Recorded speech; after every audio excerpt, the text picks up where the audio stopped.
In a quiet, modest home lived a teenage girl and her older brother Zara and Taupe, orphans bound not just by blood, but by survival.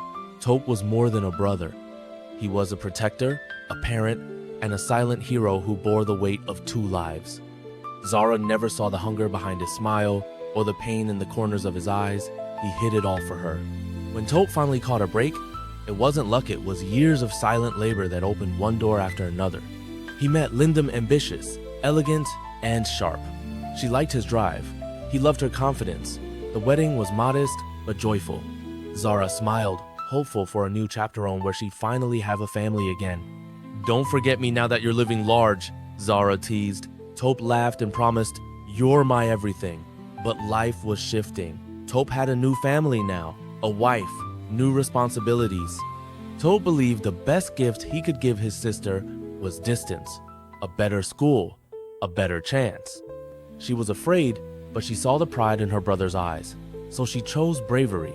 The school was far away, quiet, green, and unfamiliar, but it became her new home. She adjusted, slowly, made friends, studied hard, but she never stopped thinking about home. Years passed.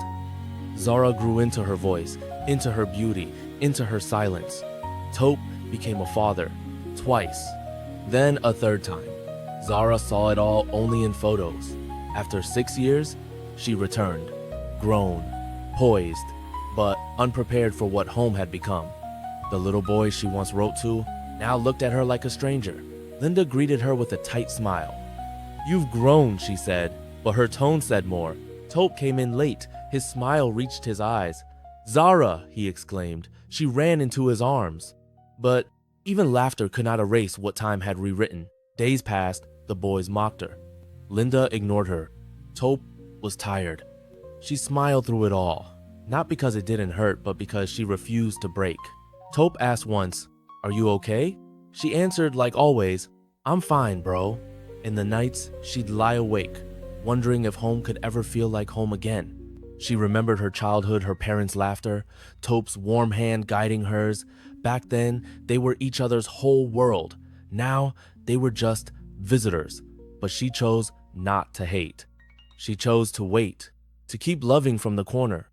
She helped, she gave, she stayed quiet, but the walls kept closing in. Sometimes, kindness becomes a burden when it is seen as weakness.